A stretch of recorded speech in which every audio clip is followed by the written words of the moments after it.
두 주간에 걸쳐서 마음의 연단, 또 마음의 기쁨 이런 제목으로 말씀을 살펴봤고요. 오늘은 그 잠언에 나오는 말씀의 교훈 가운데 세 번째로 마음의 경영이라는 제목으로 생각해 보고자 합니다. 마음의 경영이라는 말을 잘 쓰지도 않고 또 이게 이렇게 마음의 경영 이렇게 얼핏 들었을 때는 이 무슨 내용인가 이렇게 마음에 이렇게 쉽게 파악이 되지 않을 수 있습니다. 그래서 마음을 어떻게 다스릴 것인가, 또 마음을 어떻게 먹을 것인가, 마음을 어떻게 관리할 것인가 하는 그런 중심으로 말씀을 생각하고자 합니다. 잠언은 우리의 실존을 마음이라는 주제를 가지고 일관되게 표현을 합니다. 어른들이 그런 말씀 흔히 하시죠. 마음 먹기 나름이다 이런 얘기를 하는데, 인생의 문제는 곧 마음의 문제가 아닌가 이렇게 생각합니다. 생애 주기에서 신체의 성숙은 10대와 20대에 거의 정점을 이룹니다. 육체적으로는 더 이상 성장하지 않는 성장의 정점을 찍는 거죠. 그리고 이제 우리의 몸은 이제 중년기를 접어들면서 급격하게 퇴행을 하게 됩니다. 그리고 노년기를 접어들면 굳이 병원에 안 가봐도 내가 급속히 노쇠하고 있다 하는 것을 우리는 알 수 있게 되어집니다. 그래서 우리가 다윗의 연대기를 보면 노년의 다윗을 열왕기상이 언급을 할 때 이렇게 이야기합니다.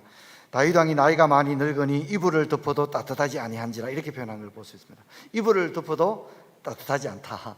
이것을 노쇠한 다윗의 신체적 특징을, 육체적 특징을 그렇게 나타내고 있습니다. 그런데 마음이라는 것은 30대가 되면 마음이 완성이 된다 이런 게 없다는 겁니다. 중년을 넘으면서 비로소 마음이 편안해졌다 그런 것은 없습니다. 마음이 편안해질 수 있습니다. 일시적으로요. 하지만 우리는 늘 마음의 문제와 씨름을 합니다. 마음의 문제는 평생의 숙제이자 인생의 미완의 과제입니다.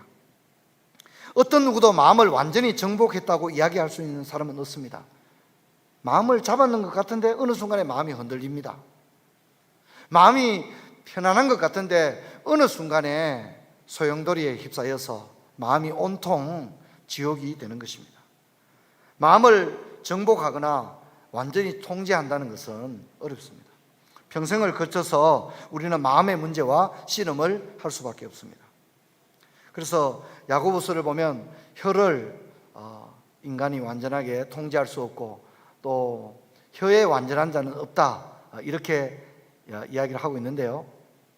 이제 우리가 잠언에서는 마음을 어떻게 관리할 것인가, 평생의 숙제인 이 마음의 관리, 마음을 다스리는 일, 이걸 어떻게 하면 좋은가, 여기에 대해서 잠언의 말씀을 중심으로 또 성경 전체에서는 마음을 어떻게 관리해야 하느냐 이런 부분을 좀 생각을 해보고자 합니다.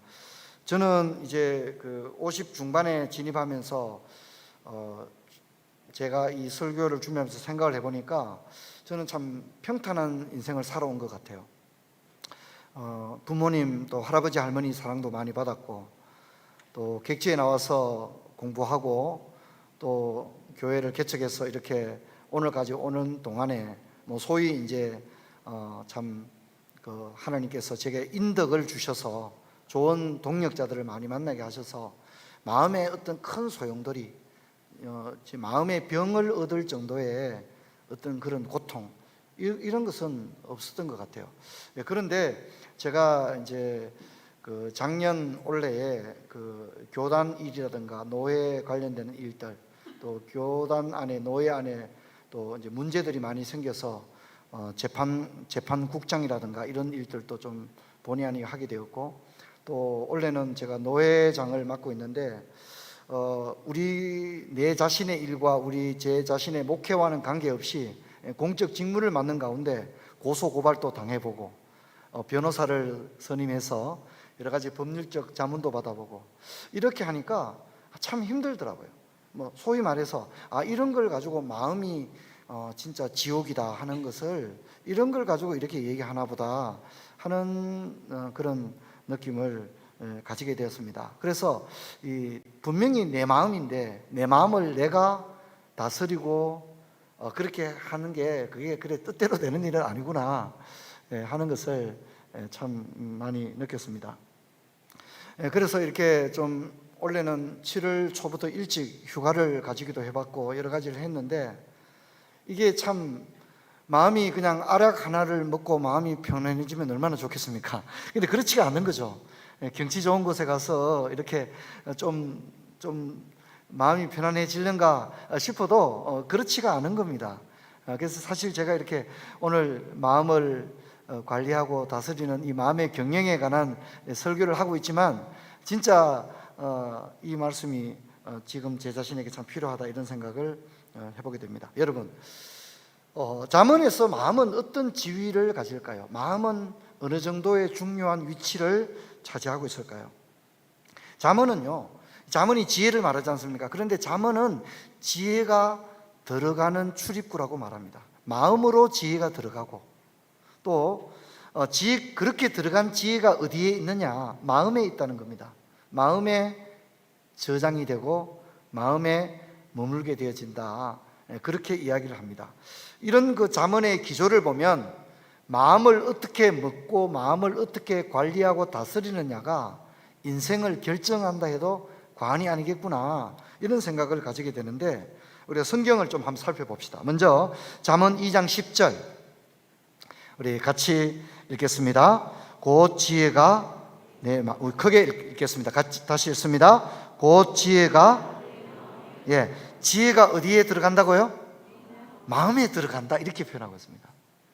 지혜가 머리에 들어오는 게 아니라 내 마음에 들어가며 마음을 만일 닫아 놓으면 지혜가 들어올 수가 없는 거죠. 그렇죠?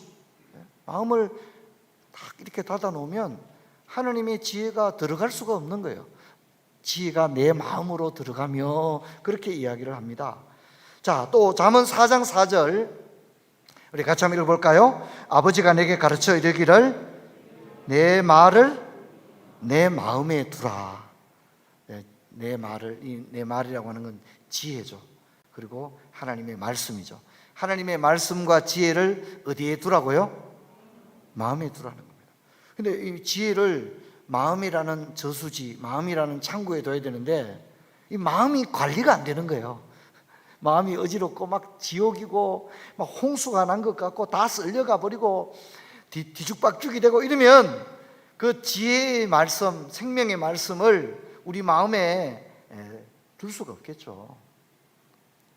여러분, 아주 재밌는 표현이 있는데요. 로마서 5장 5절은 아주 재밌는 표현을 하고 있습니다. 우리 같이 한번 읽어볼까요? 소망이 우리를 부끄럽게 하지 아니하면 우리에게 주신 성령으로 말미암아 하나님의 사랑이 우리 마음에 부음받으면 우리 한 번 더 소리내서 같이 한번 읽겠습니다. 소망이 우리를 부끄럽게 하지 아니하면 우리에게 주신 성령으로 말미암아 하나님의 사랑이 우리 마음에 부음받음이니 그렇게 말합니다. 지금은 이렇게 수도꼭지 맡으면 물이 나오지 않습니까? 시골에서 자란 분들은 아시겠지만 다 집에 아침에 일어나다 가장 먼저 해야 되는 일이 동네 우물가에 가서 이 물지개를 지고 물을 떠오는 겁니다. 물을 떠와야 집이 돌아갑니다. 소유물도 끓이고 물도 끓이고 밥도 하고 모든 사람이 씻기도 하고 모든 것을 할 수 있기 때문에 아침에 가장 먼저 일어나서 하는 일이 뭐냐면 물지개를 지고 물을 떠는 일입니다. 그래서 이제 우물에 물을 길어 올려서 물지개에 물을 지고 양쪽에 물을 지고 와서 집에 큰 이렇게 대야에 물을 이렇게 막 붓습니다. 그렇죠? 그런데 하나님의 사랑을 그렇게 물을 붓듯이 어디에 붓는다고 말하고 있죠? 내 마음에 부음받음이다. 마음에 부음받음이다. 그렇게 얘기합니다. 여러분, 저는 오늘 우리가 참 2020년도를 살아가는 사람들은 진짜 제정신으로 살 수 없는 것 같아요. 오늘도 이 수해가 워낙 많이 나서 예배를 못 드리는 교회들도 굉장히 많다고 합니다. 교회로 가는 출입 어떤 도로가 막혀버린 데도 있고 교회에 물이 가득 차서 아직도 물이 빠지지 않아가지고 예배를 아예 드릴 수 없는 그런 교회들도 굉장히 많은 걸로 그렇게 알려지고 있습니다. 거기다가 코로나에 날씨 일기예보도 진짜 가늠이 안 되는 거예요. 그렇죠? 오늘 아침 그냥 해가 막 난 거예요. 그래서 여러분들도 아마 참 힘드실 겁니다. 참 힘드실 겁니다. 이렇게 힘들고 어떤 분들은 직장을 잃어버리게 되고 또 여러 가지 사업에 아주 어려움을 겪고 이러는데 또 들려오는 뉴스는 또 무슨 소식이 들려옵니까? 아파트 값이 그렇게 올랐대더라. 나는 아파트도 없는데 아파트 값이 그렇게 올랐대더라. 그런 얘기들도 막 들려오는 겁니다. 그러니 참 우리의 마음들이 얼마나 쉽지 않겠습니까? 그래서 아무쪼록 이 한 시간에 우리 주의 성령께서 저와 여러분의 심령에 폭포수 같은 하나님의 은혜와 위로를 부어주시기를 주의 이름으로 축원합니다. 축원합니다. 그런 하나님의 은혜가 가득히 부어졌으면 좋겠다, 그렇게 생각합니다.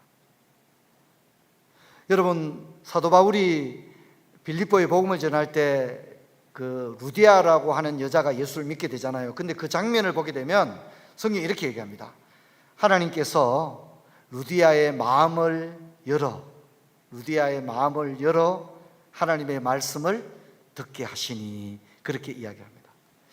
여러분, 그래서 우리가 이 자리에 와 있어도 우리 주께서 우리의 갑갑하고 답답한 이 심령, 또 다치고 위축된 마음의 문을 활짝 열어주실 때만이 지혜가 마음으로 들어가며 하나님의 말씀이 비로소 우리 마음에 정말 옥토와 같은 그 마음에 하나님의 말씀이 떨어지고 뿌리 내리게 될 줄로 믿습니다. 그래서 이 마음이라고 하는 것이 얼마나 중요한지를 모릅니다.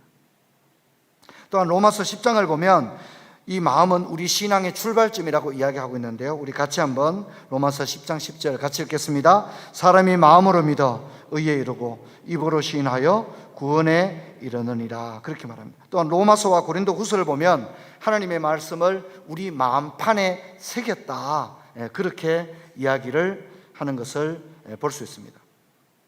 그래서 우리가 마음을 어떻게 가지고 마음을 어떻게 관리하느냐에 따라서 우리 신앙과 인생이 결정된다 해도 과언이 아닙니다. 그래서 하나님은 늘 우리의 마음을 주목하고 있습니다. 여러분, 사도행전 13장 22절을 보면 다윗에 관한 얘기가 나오는데 우리 같이 한번 읽어보겠습니다.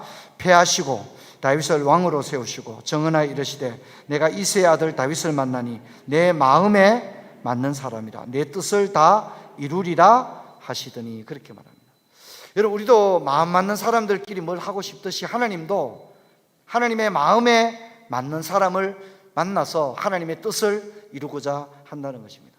여러분, 저와 여러분이 정말 친한 사람들에게도 마음이 맞아야 되겠지만 무엇보다도 저와 여러분이 하나님 아버지와 마음이 맞는 저와 여러분 되기를 바랍니다. 하나님 아버지께서 우리 마음을 볼 때 참 우리 마음이 너무 예쁜 거죠. 하나님 마음에 쏙 드는 거죠. 그래서 내가 저 사람을 통하여 나의 뜻을 이루리라, 그렇게 할 수 있는 그런 은혜가 있으면 좋겠다 생각합니다. 그런데 한편 이 다윗의 아들이었던 솔로몬에 대해서는 성경이 이렇게 얘기하고 있습니다. 열왕기상 11장 4절 우리 같이 읽겠습니다. 솔로몬의 나이가 많을 때에 그의 여인들이 그의 마음을 돌려 다른 신들을 따르게 하였으므로 왕의 마음이 그의 아버지 다윗의 마음과 같지 아니하여 그의 하나님 여호와 앞에 온전하지 못하였으니 라고 말하고 있습니다. 솔로몬이 이방 여인들을 통해서 마음이 돌이키게 되어져 버렸습니다. 그러니까 이제 그 아버지 다윗이 가졌던 그 마음과는 다른 마음이 되었다고 그렇게 이야기합니다. 그래서 하나님께서 이 솔로몬의 나라를 두 개로 갈라놓는 것을 볼 수 있습니다. 이처럼 하나님은 우리의 마음을 보십니다. 성경은 이것을 심령을 감찰한다, 그렇게 이야기를 하고 있습니다.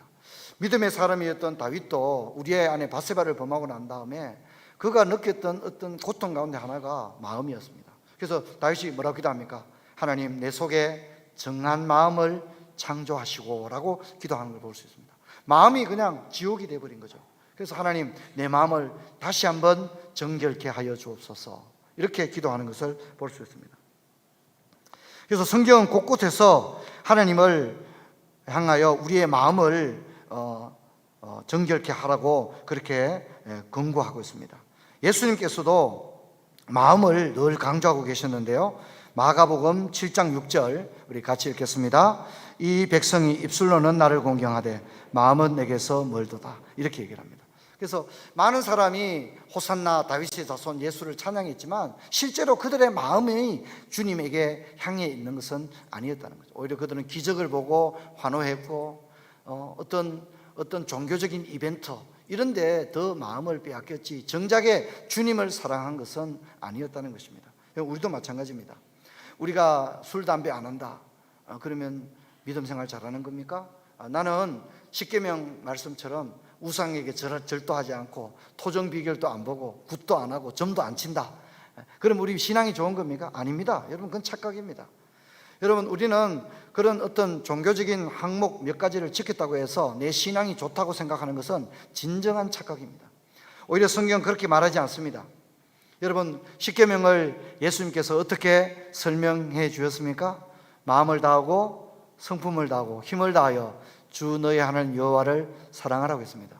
나는 술도 안 마시고 담배도 안 피우고 다른 사람에게 해도 안 끼치고 아주 신사적인 사람이고 말도 흩어게 하지 않고 어떤 그런 윤리적이고 도덕적인 어떤 그런 우월감을 가지고 나는 다른 사람보다 낫다, 나는 신앙생활 잘한다. 여러분, 그건 착각입니다. 여러분, 우리가 아무리 그렇게 반듯하게 눈에 보이는 행실을 한다 할지라도 하나님을 뜨겁게 사랑하지 않는다면 여러분, 그 종교적 그리고 윤리적인 그런 모습이 무슨 의미가 있겠습니까? 여러분, 하나님을 사랑할 때에 여러분, 그것이 의미를 가지게 되는 것입니다. 내가 아무리 우상숭배하지 않아도 하나님을 사랑하지 않는다면 우리는 여전히 1계명으로부터 먼 곳에 있다는 사실을 잊지 말아야 합니다. 5계명부터 10계명도 마찬가지입니다. 야, 나는 거짓말 하지 않아. 난 도둑질 하지 않아. 나는 양심적인 사람이야. 나는 교통규칙도 잘 지켜. 물론 그런 게 필요합니다. 하지만 이웃을 사랑하지 않는다면, 이웃에 대한 사랑의 마음이 없다면 어떤 그런 십계명을 아무리 잘 지켰다고 한다 할지라도 여러분, 그것이 무슨 의미가 되겠습니까? 물론 우리는 하나님의 말씀을 잘 지켜야 합니다. 그와 동시에 눈에 보이는 행위만을 하나님이 보시는 것이 아니라 우리가 얼마나 사랑하느냐 하나님이 보시는 줄로 믿습니다. 하나님을 사랑하는 마음을 가지기를 바랍니다. 그래서 잠언 26장 25절에 이런 말씀이 있습니다. 우리 같이 한번 읽어볼까요? 그 말이 좋을지라도 믿지 말 것은 그 마음에 7가지 가정한 것이 있음이니라. 이렇게 말합니다. 말을 들어보면 성인군자입니다. 말을 얼마나 잘하는지 몰라요. 말만으로 점수를 매긴다면 100점이에요. 그보다 더 신앙이 좋을 수가 없어요. 하지만 그 마음 속에는 7가지 가정한 것이 있다는 얘기는 쉽게 말하면 7개의 귀신이 들어있다는 얘기입니다. 이 가정하는 것은 귀신을 말하는 거죠. 속에는 7가지 귀신이 들어있다 이 말입니다. 말은 그렇게 멋지게 하는데 속에는 온갖 지저분한 게 다 들어있다는, 7 귀신이 들어있다는 말입니다. 그러니까 사람이 하는 말만 듣고 따라가면 안 된다. 잠언이 그렇게 이야기를 하고 있습니다. 여러분, 이처럼 하나님은 우리의 중심을 보시는 줄로 믿습니다. 마음을 하나님께 온전히 들으시기를 바랍니다. 마음을 온전히 들으시기를 바랍니다.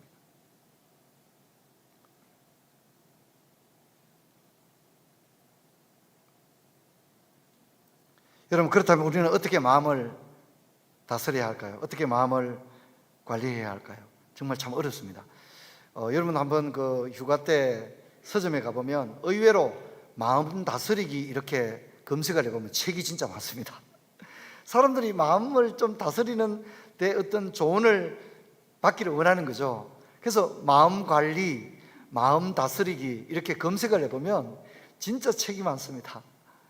그만큼 마음이 어려운 거죠. 모두가 마음을 어떻게 관리하는 그런 게 있다면 좀 배워보고 싶을 정도로 사람들의 마음이 너무나도 힘들고 어려운 것입니다. 그래서 저는 이 성경을 중심으로 한 3가지 정도를 좀 생각해 보자 하는데, 첫째는 마태복음 5장 8절인데요. 마음을 정결케 해야 합니다. 같이 한번 읽어보도록 하겠습니다. 같이 읽습니다. 마음이 청결한 자는 복이 있나니 그들이 하나님을 볼 것이며. 마음을 청결하게 해야 됩니다. 너무 당연한 얘기죠. 근데 마음을 청결하게 하기 위해서는 어떻게 해야 될까요? 나 마음을 청결하게 할 거야, 결단으로 되지 않습니다. 우리가 마음을 청결하게 하기 위해서는 하나님의 말씀을 가까이 해야 될 줄로 믿습니다. 하나님의 말씀을 가까이 해야 됩니다. 제가 이제 어느 목사님을 만났는데 이분이 그러는 거예요. 목사님 요즘 뭐가 유행하는 줄 아냐고. 뭐가 유행하니까 요즘 트로트가 그렇게 유행한다고. 그래서 나도 요즘 그 트로트를 열심히 들었더니 입에서 찬송이 나온 게 아니라 계속 입에서 뭐가 흘러나온다고요? 계속 꼽히는 동백섬이 나온다. 그걸 자꾸 듣고 텔레비전 프로를 좀 봤더니 나도 모르게 그냥 운전하면서도 막 그냥 뭐가 나와요. 모른 척 하지 마시고요. 깜짝 놀랐는 거예요. 입에서 찬송이 나와야 되는데 그런 방송을 좀 이렇게 즐겨 이렇게 보고 그랬더니 나도 모르게 운전해 가는데 막 그런 노래가 나도 모르게 입에서 막 그냥 흥얼흥얼 흘러나오게 되더라. 그렇게 얘기를 합니다. 여러분, 우리가 어떻습니까? 음식점에 갔다 와도 옷에 뭐가 배겨요? 이 음식 냄새가 배기죠. 이거 뭐 속일 수가 없어요. 그죠? 그런 것처럼 우리 마음은 이런 환경들로부터 영향을 받습니까? 받지 않습니까? 받습니다. 환경에 영향을 받는 거예요. 조금만 해도 그냥 영향을 받고 쉽게 흔들리고 쉽게 꺾이고 쉽게 가라앉고, 이게 우리의 마음인 거예요. 그래서 우리가 이 마음을 내가 어떻게 막 이렇게 해결할 수 없어요.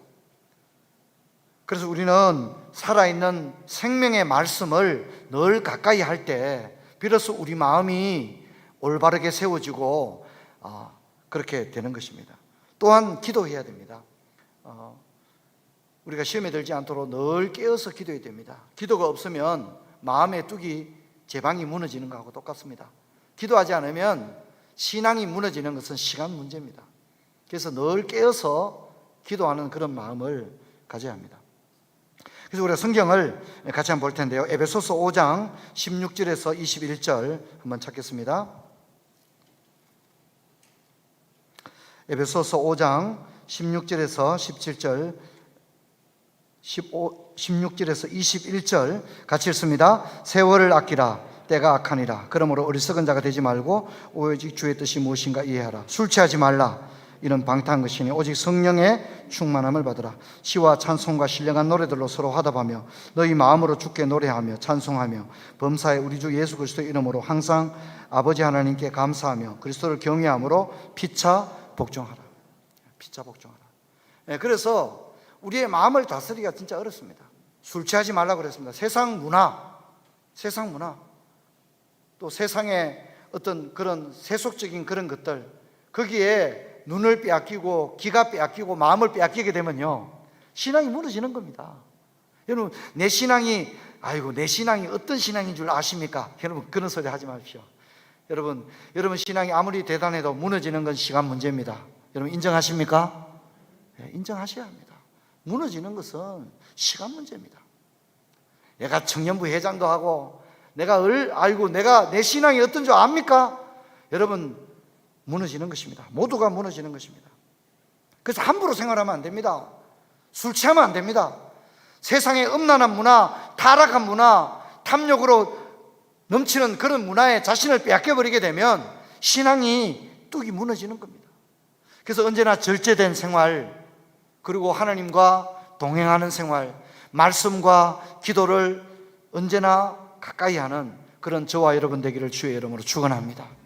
늘 마음을 가까이 할 수가 있어야 됩니다. 두 번째는 주님의 마음을 품어야 합니다. 우리가 빌립보서 2장 5절 같이 읽겠습니다. 너희 안에 이 마음을 품으라. 곧 그리스도 예수의 마음. 어떤 마음을 품으라고요? 주님의 마음을 품으라는 겁니다. 그래서 주님이 자기 마음을 설명해 줬죠. 주님의 마음이 어떤 마음이죠? 나는 마음이 어떻게 해요? 온유하고 겸손하니 나의 멍에를 메고 내게 배우라 그랬습니다. 그래서 여러분, 우리 모두가 주님의 마음을 품는 자 되기를 주의 이름으로 축원합니다. 그리스도 예수의 마음을 품을 수 있기를 바랍니다. 제가 노회장하고 이래 하면서 고소도 당하고 막 이러니까 너무 속상하더라고요, 진짜. 이게 내용 증명도 막 받아보고 이러니까 너무 속상한 거예요. 변호사에게 찾아가서 여러 가지 상담도 받고 이런 가운데 너무 속상한 거예요. 기도가 안 되는 거예요. 막 나를 고소한 사람에 대해서 막 화가 나고 막 그런 거예요. 기도하는데 진짜 기도가 안 되는 거예요. 뭐라 기도해야 됩니까? 너무너무 힘든 거예요. 제가 기도하는 가운데 하나님, 저를 고소한 사람을 축복해 주시고, 고소한 사람들이 또 많아요. 고소한 사람이 10몇 명이 나를 고소했어요. 그러니까 또 그 사람들 이름을 한 명 한 명 부르면서 하나님 축복해 주십시오. 잘 되게 해주십시오. 기도하는데 참 쉽지가 않더라고요. 참 쉽지가 않더라고요. 제가 주님의 마음을 많이 생각해 봤어요. 재판정에 서셨던 주님을 생각을 많이 해봤어요. 성경에 원수를 사랑하라, 말은 참 쉽지 않습니까? 그죠? 그러나 내가 진짜 그 상황이 됐을 때 그들을 진짜 축복하고 하나님 그들을 위해서 기도하고 그런다는 거, 그것도 그냥 흉내 내는 게 아니라 진심으로 그렇게 한다는 거, 이게 진짜 참 어려운 일이구나 하는 것을 참 많이 느꼈습니다. 여러분, 우리는 뭐 공자의 마음을 품어야 되는 게 아닙니다. 여러분, 우리는 예수님의 마음을 품을 수 있기를 주의 이름으로 축원합니다. 예수님의 마음, 우리 주님의 그 마음, 우리 주님의 마음을 품을 수만 있다면 얼마나 좋겠습니까? 그렇죠? 그 주님의 그 마음, 그 주님의 그 마음, 그 마음을 품을 수 있는 저와 여러분이 되었으면 좋겠습니다.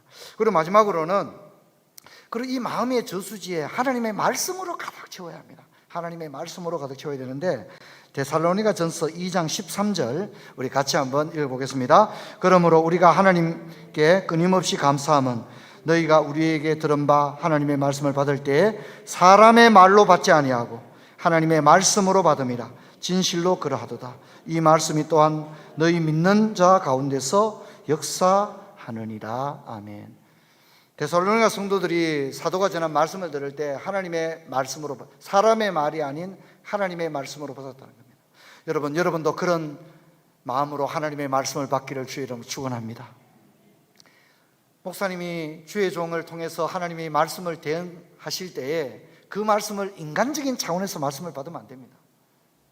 하나님의 말씀으로 받을 때에 그 말씀이 내 심령 속에 들어가서 역사를 일으키고 놀라운 은혜를 베풀 줄로 믿습니다. 지난번에 우리 들은 대로 하나님의 말씀이 치료의 역사도 일으킨다고 그랬죠. 그렇죠? 근데 우리가 이거 하나님의 말씀을 사람의 말로 받으면 이것이 어떻게 우리 속에서 변화가 일어나고 심지어 어떻게 됩니까? 골수의 양약이 되어서 치료하는 역사를 일으키겠습니까? 하지만 우리가 이 말씀을 하나님의 말씀으로 받을 때는 놀라운 역사가 일어날 줄로 믿습니다. 여러분, 이 믿음을 가지기를 바랍니다. 하나님의 말씀으로 받을 때에 그 살아있는 하나님의 말씀이 내 심령 속에서 나의 마음과 상처받은 마음과 또 나의 연약한 육신까지도 치료하는 놀라운 역사를 일으키는 것입니다. 그러므로 하나님의 말씀이 없으면 우리의 마음을 지킬 수 없고 세상의 마음을 빼앗기게 됩니다. 마음의 뚝이 무너지면 믿음도 무너지게 됩니다. 그래서 디모데전서 1장 19절은 이렇게 이야기합니다. 우리 성경 같이 읽겠습니다. 믿음과 착한 양심을 가지라. 어떤 이들은 이 양심을 버렸고 그 믿음에 관하여는 파선하였느니라. 양심이라고 하는 게 마음이잖아요. 그렇죠? 양심이 마음이잖아요. 근데 어떤 이들은 이 마음을 버렸다는, 양심을 버려버렸다는 겁니다. 근데 양심을 버린 데서 끝난 게 아니에요. 양심을 버리니까 어떻게 됩니까? 믿음도 파선하더라. 그렇게 이야기를 하고 있습니다. 그래서 저와 여러분이 착한 마음을 가지기를 바랍니다. 착한 마음, 주님의 그 마음을 가지기를 바랍니다. 근데 여러분, 이런 착한 양심, 아름다운 마음, 주님의 마음은 결코 하루아침이 되지 않습니다. 그래서 우리가 디모데후서 1장 3절로 5절 한번 볼까요?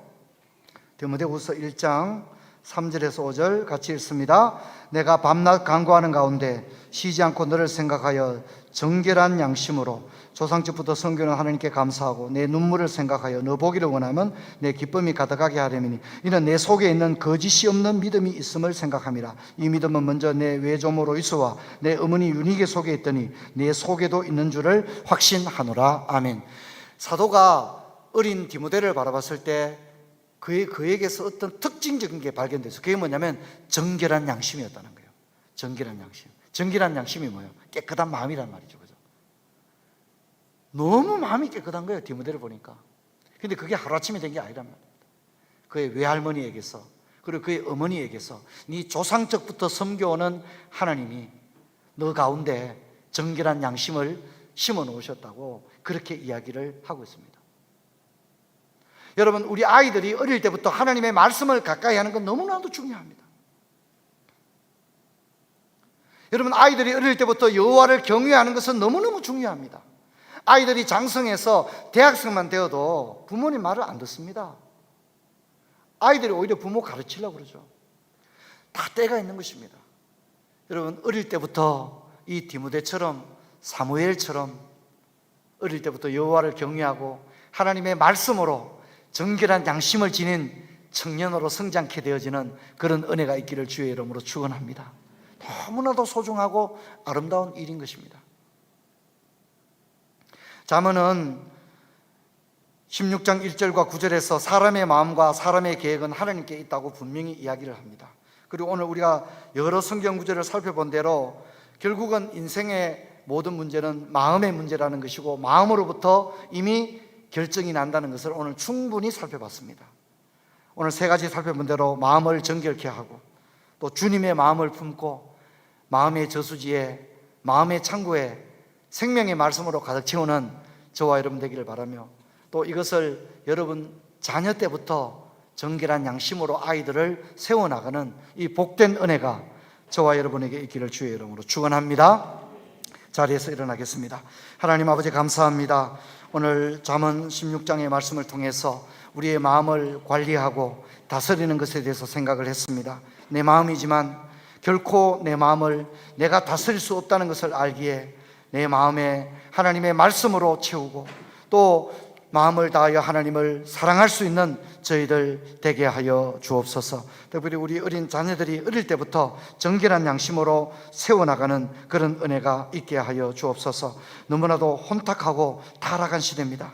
아버지 하나님, 눈으로 보는 것과 귀로 듣는 것이 모두 우리를 넘어지게 하는 것입니다. 이때 우리가 신앙에 분명하게 서서 하나님 말씀대로 살아갈 수 있도록 은혜를 주옵소서. 주 예수 그리스도 이름으로 기도하옵나이다. 아멘.